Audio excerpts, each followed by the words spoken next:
الحمدللہ رب العالمین والصلاة والسلام علی اشرف الانبیاء والمرسلین اما بعد فاعوذ باللہ السمیع العلیم من الشیطان الرجیم۔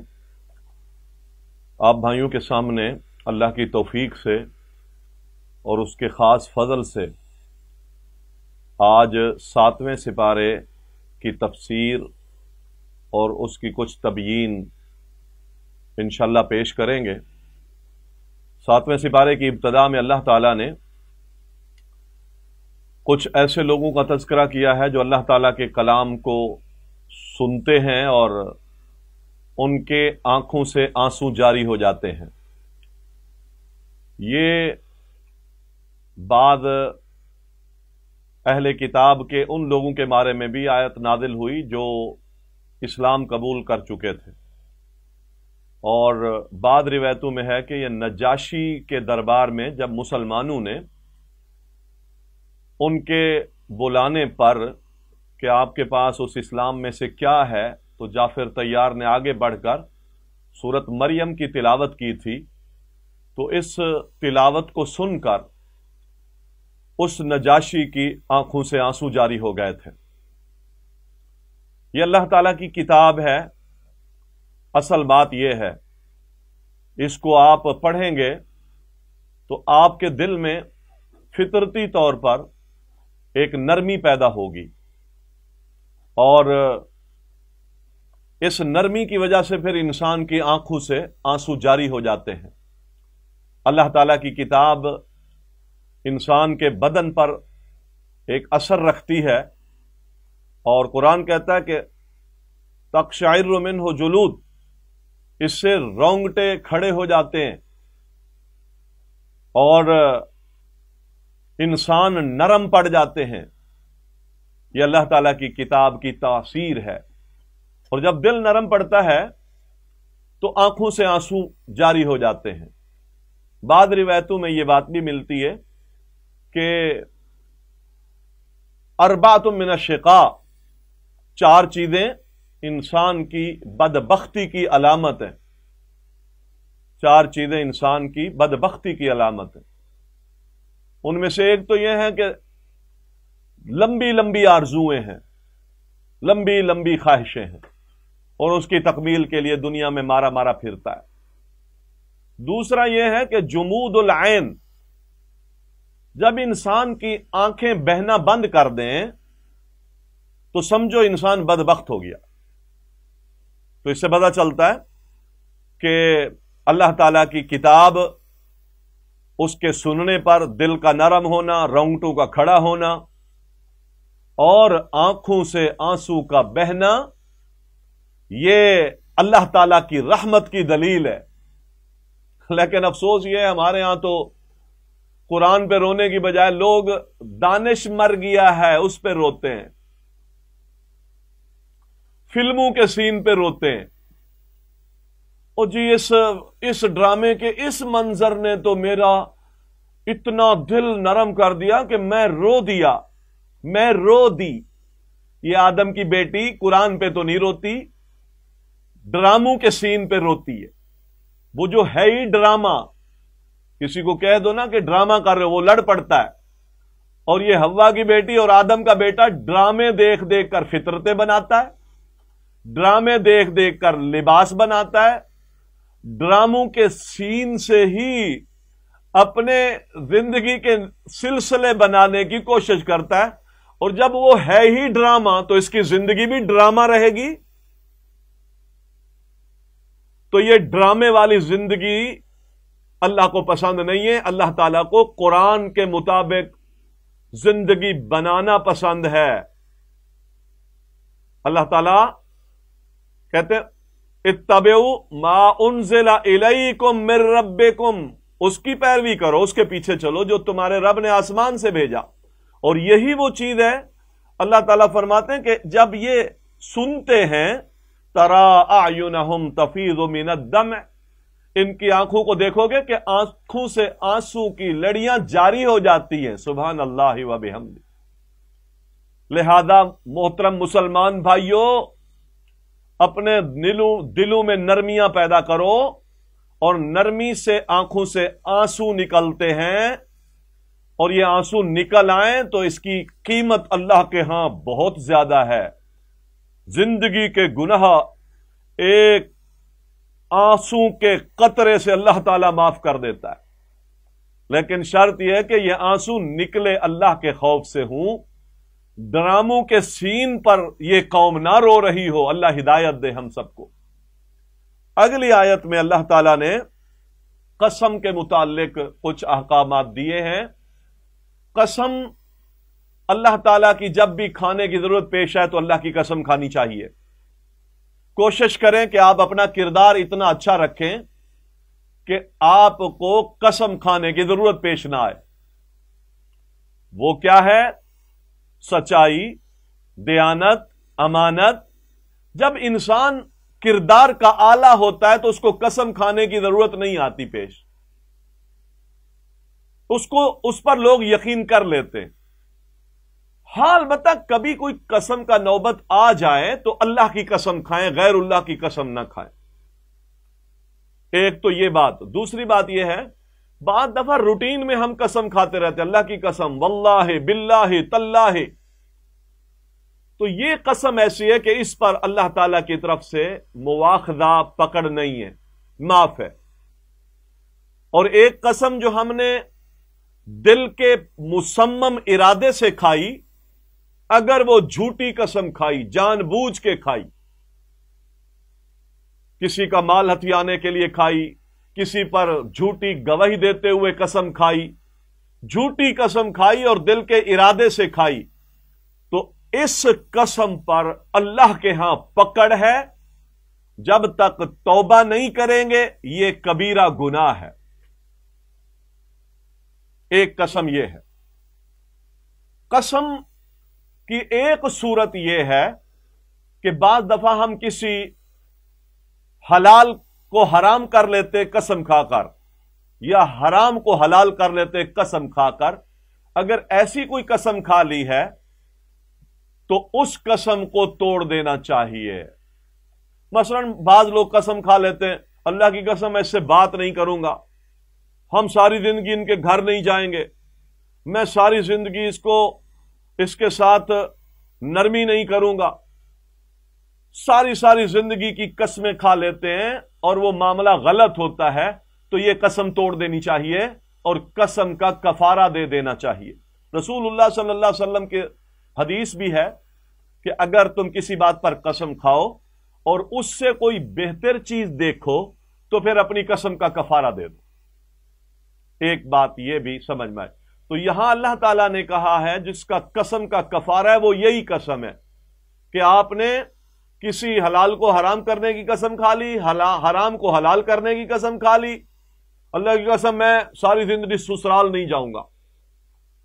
آ جاتا ہے نا غصہ تو پھر ہم نکالتے سسرال پہ ہیں، تو یہ توڑ دے قسم، یہ قسم ٹھیک نہیں ہے۔ بھائی سے بات نہیں کرے گا، قسم کھائی ہوئی ہے جی، تو نیکی سے رکنے کی جو قسم کھائی ہے قسم توڑ دیں۔ اسی طرح برائی کرنے کی قسم کھائی ہے تو قسم توڑ دیں، بلکہ برائی نہ کریں۔ اور قسم جس نے توڑ دی اس کا کفارہ کیا ہے؟ قرآن کریم نے کہا اس کا کفارہ یہ ہے کہ آپ ایک غلام آزاد کریں، غلام نہیں ہے تو پھر آپ مسکینوں کو 10 مسکینوں کو کھانا کھلائیں، اور اگر یہ بھی نہیں کر سکتے تو 10 مسکینوں کو کپڑے پہنا دیں، اور اگر آپ یہ بھی نہیں کر سکتے تو پھر اس قسم کے کفارے میں 3 روزے رکھ لیں، تو آپ پھر اس قسم کے برعکس کام کر سکتے ہیں۔ اسی قسم کے ساتھ ایک بات اور بھی یاد رکھیں، ایک شخص اپنی استطاعت سے بڑی کوئی منت نظر مان لیتا ہے اور وہ منت اور نظر بھی پوری نہیں کر سکتا، اس کے بس سے باہر ہے، اس کی استطاعت سے باہر ہے۔ اگر وہ پوری کر سکتا ہے تو منت نظر پوری کرنی چاہیے اللہ تعالیٰ کے لیے، یہ فرض ہے۔ جب نظر آپ نے مان لی، یوفون بالنذر ویخافون یوما کان شرہ مستطیرا، ایمان والے اپنی نظر کو پورا کرتے ہیں، اور اگر پورا نہ کر سکے تو پھر وہ بھی یہی کفارہ دے دے جو قسم کا کفارہ ہے۔ تو ایسی نظر ماننی نہیں چاہیے جو استطاعت سے باہر ہو. بھائی میں یہاں بیت المقدس تک پیدل جاؤں گا، میں بیت اللہ پیدل جاؤں گا، اللہ تعالیٰ مجھے بیٹا دے دے، میں اس کو ساری زندگی اس کو کہوں گا کہ وہ اذانیں دیتا رہے، 5 وقت کی اذان وہی دے گا مسجد میں. بعض چیزیں استطاعت سے باہر ہوتی ہیں اور انسان نظر مان لیتا ہے، تو ایسی نظر جائز نہیں ہے. اور نافرمانی کی نظر تو ویسے ہی جائز نہیں ہے. فرما برداری کی نظر ہو تو پھر مانیں گے، اور اگر استطاعت سے زیادہ ہو تو پھر اس کا بھی کفارہ دے دیں گے. ایک بات قسم کے حوالے سے یہ بھی یاد رکھیں کہ بعض دفعہ ہم اللہ کی قسم کھانے کی بجائے اللہ کے علاوہ دوسری چیزوں کی قسم کھاتے ہیں، یہ بھی حرام ہے. مثلا ایک دوسرے کو ہم قسم دیتے ہیں، بتا جی بتا. کیا بتاؤں؟ تو بتا تجھے تیری ماں کی قسم. ہاں جی میری ماں کی قسم. تجھے میری قسم. کچھ لوگ کہتے ہیں مجھے میری اولاد کی قسم. کچھ لوگ کہتے ہیں اللہ رسول کی قسم. اور کچھ لوگوں کو آپ نے دیکھا ہوگا وہ کہتے ہیں رزق کی قسم. بیٹے کے سر پہ ہاتھ رکھ لیا، بیٹے کی قسم، باپ کی قسم. یہ حرام ہے سب قسمیں کھانا. قسم کھانی ہے تو اللہ تعالیٰ کی کھاؤ، ورنہ خاموش رہو. ایک بات. دوسری بات یہ ہے کہ قسمیں کثرت سے بھی نہ کھاؤ. ہم اپنے معاشرے میں دیکھتے ہیں کہ ہمارے معاشرے میں لین دین ہوتا ہے، کاروبار ہوتا ہے، تو ہمارے معاشرے میں ہر بات پر مال بیچنے کے لیے قسم کھائی جاتی ہے. عدالتوں میں بھی آپ کو قسمیں کھانے والے بے شمار رینٹ والے مل جائیں گے جو قسمیں کھائیں گے اور پیسے لے لیں گے. یہ کبیرہ گناہ ہے. الیمین الغموس، شہادت الزور، شرک کے برابر اس کا گناہ ہے. لہذا اس جھوٹی قسموں سے اور جھوٹی شہادتوں سے بھی ہمیں پرہیز کرنا چاہیے، اور جھوٹی قسمیں کھا کر کسی کا مال ہتھیانا، اس سے بھی ہمیں پرہیز کرنا چاہیے. آپ کو معلوم ہے کہ یہ معاشرے میں قسمیں زیادہ وہی کھاتا ہے جس کا اعتماد ختم ہو گیا ہو. وہ بد اعتماد ہو جاتا ہے تو پھر وہ اپنی بات کو منوانے کے لیے سہارا لیتا ہے. منافق بھی یہی کرتا ہے. وَيُشْهِدُ اللَّهَ عَلَى مَا فِي قَلْبِهِ وَهُوَ أَلَدُّ الْخِصَامِ. اللہ کی قسمیں کھاتا ہے، رب کو گواہ بناتا ہے منافق اس بات پر جو دل میں ہے. لہذا محترم بھائیوں، محترم سامعین، اللہ کے نام پر قسمیں کھا کے اس کے مقابلے میں دنیا کا تھوڑا سا فائدہ حاصل کرنا اور اتنی عظمت والی ذات کا نام استعمال کرنا انتہائی حقیر بات ہے. قیامت کے دن اللہ تعالی جھوٹی قسمیں کھا کر مال بیچنے والے سے کلام تک نہیں کرے گا. یہ اللہ تعالیٰ نے آگے بات بیان کی، اور ساتھ ہی اللہ تعالیٰ نے شراب کے متعلق کچھ احکامات بیان کیے. شراب اور جوا. شراب کے حوالے سے سورت تو البقرہ میں بھی 219 نمبر آیت اور سورت نساء کے اندر بھی 46 نمبر آیت، اور اسی طرح المائدہ کے اندر بھی 90 نمبر آیت یہ شراب کے متعلق ہے. یہ ایک دم حرام نہیں ہوئی. ابتدا میں اللہ تعالیٰ نے کہا یہ شراب پی کر نماز پڑھنے نہ آؤ، تمہیں پتہ ہی نہیں چلے گا کیا کہہ رہے ہو نشے کی حالت میں.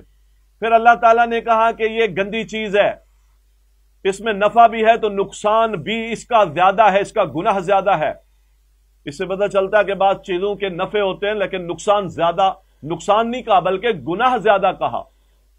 تو شراب کے نفع ہو سکتے ہیں لیکن قرآن نے کہا اس کا گناہ وَإِسْمُهُمَا أَكْبَرُ مِن نَفْعِهِمَا، اس کا گناہ اس کے نفع سے زیادہ ہے. تو جہاں کسی چیز کا نفع نظر آ رہا ہو دنیاوی، تو اس کے مقابلے میں اس کے گناہ کا پہلو بھی دیکھ لینا چاہیے.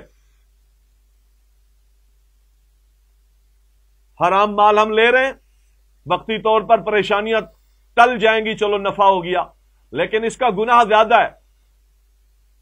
چوری کر رہے ہیں، وقتی طور پر اس چوری کے عمل سے اس کے مسائل حل ہو جائیں گے، لیکن اس کا گناہ کا پہلو بہت زیادہ ہے، تو اس نقصان کی طرف نگاہ ڈالنی چاہیے۔ تو فرمایا شراب جو ہے یہ بہت بڑا گناہ ہے اور یہ مسلمانوں پر حرام ہے۔ رجس من عمل الشیطان فاجتنبوہ، اس شراب سے بچو۔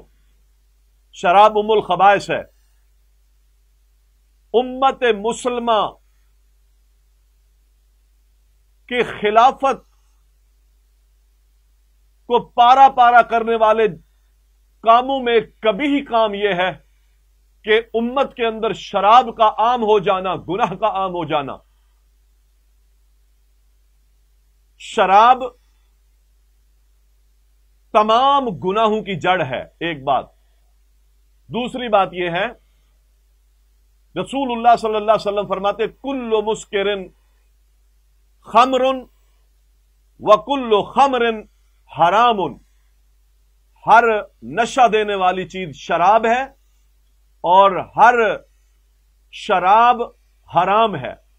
ہر وہ چیز جو آپ کو نشہ دے دے وہ شراب ہے، وہ کسی شکل میں ہو، ہم اس کا کوئی نام رکھ لیں، ہم اس کی کئی کیفیتیں اور حالتیں بنا لیں، جو بھی نشے میں ڈال دیتی ہے وہ خمر ہے، وہ شراب ہے، اور ہر شراب حرام ہے۔ افسوس یہ ہے کہ آج مسلمانوں نے شراب کے کئی نام رکھ لیے اور اس کو استعمال کرتے ہیں۔ جو شخص شراب پیتے پیتے دنیا سے مرتا ہے اور توبہ نہیں کرتا، اگر وہ جنت میں بھی جائے گا تو اللہ تعالیٰ جنت کی شراب اس پر حرام قرار دے دیں گے۔ اللہ اکبر۔ دوسرا، رسول اللہ صلی اللہ علیہ وسلم کا فرمان ہے کہ میری امت کے لوگ، میری امت پر ایک ٹائم آئے گا، یستحلون الحرى والحریر والخمور والمعازف، میری امت کے لوگ گناہ اور بدکاری کے کاموں کو حلال کر لیں گے۔ اللہ اکبر۔ حلال، شراب پینا حلال کر لیں گے، شراب حلال کر لیں گے، ریشم پہننا حلال کر لیں گے، آلات موسیقی گانے بجانے کو حلال سمجھیں گے۔ تو اس سے پتہ چلتا ہے کہ اس امت کے اندر ایک بہت بڑا فتنہ یہ آئے گا کہ حرام چیزوں کو یہ امت حلال کر لے گی۔ ان میں سے ایک شراب بھی ہے۔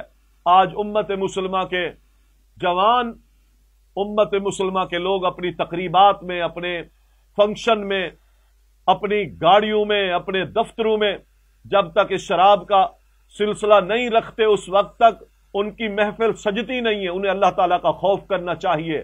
یہ حرام ہے، ام الخبائث ہے، اور یہ شیطانی عمل ہے، اور اس کے ساتھ ساتھ اس کے ذریعے سے اللہ تعالیٰ نے اس کے جو نقصان بیان کیے کہ آپس میں بغض پیدا ہوتا ہے، عداوتیں پیدا ہوتی ہیں۔ اس شراب کے پینے سے انسان اللہ کے ذکر سے غافل ہو جاتا ہے، نمازوں سے غافل ہو جاتا ہے، بے شمار اس کے نقصان ہیں۔ لہذا یہ شراب قرآن و حدیث سے بالاتفاق نصوص سے یہ بات ثابت ہے کہ یہ گناہ کا کام ہے، یہ کبیرہ گناہ ہے، اور یہ پینا پلانا حرام ہے، اس کا بیچنا بچانا حرام ہے، اس کا نچوڑنا نچڑوانا حرام ہے۔ جو بھی یہ کام کرتا ہے وہ لعنت کا مستحق ہے۔ اسی طرح جوئے کی قسمیں بھی قرآن کریم نے کہا حرام ہے۔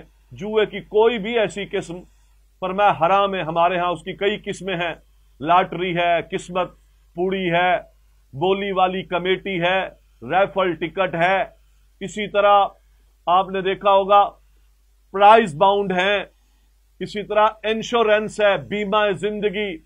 یہ بیمہ زندگی انشورنس سود اور جوئے کا مرکب ہے، دونوں چیزیں اس میں موجود ہیں۔ لہذا ان دونوں چیزوں کو اللہ تعالیٰ نے حرام کیا۔ کس کو؟ خمر کو بھی اور میسر کو بھی، دونوں کو اللہ تعالیٰ نے حرام کیا، اور فرمایا اس سے بچ جاؤ۔ اللہ تعالیٰ نے تمہارے لیے جنت میں شراب طہور رکھی ہے، اس کی فلیتنافس المتنافسون، اس کی کوشش کرو نیک اعمال کے ساتھ۔ اللہ تعالیٰ وسقاہم ربہم شرابا طہورا، ایسے لوگوں کو اللہ تعالیٰ خود جنت کی پاکیزہ شراب پلائے گا، ختامہ مسک، جس پر اللہ تعالیٰ نے مسک کی سٹیمپ لگا رکھی ہوگی۔ اللہ تعالیٰ ہم سب کو نصیب فرمائے۔ تو یہ بہت بڑا گناہ ہے، اس سے ہمیں باز آ جانا چاہیے۔ کچھ اللہ تعالیٰ نے احرام کے مسائل بیان کیے ہیں کہ جب انسان حج عمرے کا احرام باندھ لے تو پھر اس کو چاہیے کہ وہ خشکی کا شکار نہ کرے. خشکی کا شکار کرے گا تو اس پر جرمانہ لگے گا، یا تو ایک جانور ذبح کرنا پڑے گا، بیت اللہ کی طرف بھیجنا پڑے گا، یا مسکینوں کو کھانا کھلانا پڑے گا، یا روزے رکھنے پڑیں گے. خشکی کا شکار اس احرام والے کے لیے حرام ہے. نہ یہ شکار کر سکتا ہے اور نہ ہی یہ شکار کروا سکتا ہے، نہ شکار کرنے والے کے ساتھ تعاون کر سکتا ہے، اور نہ شکار کرنے والوں کو شکار کی طرف اشارہ کر سکتا ہے. حتیٰ کہ اگر شکار کرنے والے نے خصوصی طور پر اس کے لیے شکار کیا تو یہ اس شکار کا گوشت کھا بھی نہیں سکتا. یہ اللہ تعالیٰ نے پابندی لگائی ہے. البتہ احرام والا اس جو کام کر سکتا ہے وہ یہ ہے کہ سمندر کا شکار کر سکتا ہے، اس کے علاوہ شکار نہیں کر. صحابہ نے اس پر اتنا عمل کیا، ان دونوں کاموں پر شراب کے حرام ہونے کی دلیل آئی اور شکار کو منع کرنے کی دلیل آئی. تو شراب جو لوگ صحابہ پی رہے تھے، اعلان سنا کہ قد ان الخمر قد حرمت، کہ شراب حرام کر دی گئی ہے، تو اسی ٹائم مٹکے توڑ دیا. ہمارا حضرت صاحب تو سگریٹ پیتا ہے، حقہ پیتا ہے، نسوار کھاتا ہے، تمباکو کھاتا ہے، اور کہتا ہے کھانا ہضم نہیں ہوتا جب تک میں یہ نہ کھاؤں، مجھے بیماری ہے، میری بیماری. اللہ نے اس کی بیماری بھی کیسی بنا دی ہے کہ جب تک یہ حرام چیزیں استعمال نہیں کرتا یا فضول خرچی والی چیزیں، یہ اگر اس کو مطلق اگر آپ نشہ نہیں کہتے تو کم از کم سگریٹ اور یہ نسوار یہ کم از کم تبذیر میں آتی ہیں، فضول خرچی میں آتی ہیں. اور یہ فضول خرچی کرنے والے قرآن نے کہا شیطان کے بھائی ہیں، تو ہم اس کو چھوڑنے کے لیے سالہ سال لگاتے ہیں. مسلمان ایمان والا اللہ کا حکم سنتا ہے تو پھر وہ اپنی گردن جھکا دیتا ہے، پھر اپنی وہ مجبوریاں سامنے نہیں رکھتا. مٹکے توڑ دیے. صحابہ احرام میں ہیں اور جنگلی جانور خیموں میں آ رہے ہیں، خیموں میں، لیکن صحابہ ان کی طرف نگاہ بھی نہیں اٹھاتے، اس لیے کہ احرام والے کے لیے شکار کرنا حرام ہے. ہم تو محترم بھائیوں جب اپنے مفاد کی بات آتی ہے ہم اللہ کی کتاب کی حدوں کو، اس کے احکامات کو توڑنے میں سیکنڈ نہیں لگاتے. ہمیں یہ دیکھنا ہے کہ سچا مسلمان وہ کسی حالت میں بھی، کسی مجبوری میں بھی وہ اللہ تعالیٰ کی نافرمانی نہیں کرتا. لہذا یہ احرام باندھنے والا خشکی کا شکار نہیں کر سکتا. ہاں البتہ اس کو یہ کہہ دیا آپ حرم میں ہیں یا حرم سے باہر ہیں، 4-5 جانور بتائے، سانپ ہے، بچھو ہے، اسی طرح چیل ہے، کوا ہے اور بولا کتا ہے، ان کو آپ احرام کی حالت میں بھی قتل کر سکتے ہیں. یہ احکامات اللہ تعالیٰ نے بیان کیے. اگلی آیت میں اللہ تعالیٰ ارشاد فرماتے ہیں کہ اے مسلمانوں اگر تم خود ہدایت پر ہو تو گمراہ لوگ تمہارا کچھ نہیں بگاڑ سکتے. اس کا یہ مطلب نہیں ہے کہ امر بالمعروف چھوڑ دو، نہی عن المنکر چھوڑ دو، لوگ جو کر رہے ہیں کرنے دو، اپنے آپ کو بچاؤ، یہ مطلب نہیں ہے. ابو داؤد میں ہے، سیدنا ابو بکر نے اس کا مفہوم بتایا کہ لوگوں تم اس کا غلط مفہوم لیتے ہو کہ اپنے آپ کو ہدایت پر رکھو اور گمراہ ہونے والے جو ان کو ہونے دو، ان سے تمہارا کوئی واسطہ نہیں. فرمایا نہیں، اللہ تعالیٰ کو اس وقت عذاب آ جائے گا کہ جب تم صرف اپنے آپ کو بچاؤ گے اور لوگوں کو برائیوں سے منع نہیں کرو گے. اس کا مطلب اس آیت کا یہ ہے اپنے آپ کو تم ہدایت پر رکھو، پختہ رکھو، تقوی پر رکھو، اور بد عملوں کی بد عملیاں اگر کوئی ہیں بھی صحیح تو وہ تمہارا کچھ نہیں بگاڑ سکتی. تم استقامت رکھو دین پر، عمل پر، ایمان پر، لیکن امر بالمعروف اور نہی عن المنکر کا فریضہ نہیں چھوڑنا. یہ کہہ کر جان نہیں چھڑانی کہ جی لوگ ہیں کرتے ہیں کرنے دو، خود ہی مریں گے، ہمارا کیا ہے، خود ڈوبیں گے. یاد رکھیں یہ فریضہ کسی حالت میں ساقط نہیں ہے. ہدایت پر قائم بھی رہنا ہے اور عمل بالمعروف نہی عن المنکر کا کام بھی کرنا ہے. پھر انشاءاللہ اگر کسی بد عملیوں کی نحوست میں کوئی فتنہ آتا ہے، کوئی آزمائش آتی ہے، کوئی عذاب آتا ہے تو انشاءاللہ یہ لوگ اس سے محفوظ ہوں گے. اللہ سے دعا ہے اللہ تعالیٰ میں دین سمجھنے اور اس پر عمل کرنے کی توفیق عطا فرمائے. وما علینا الا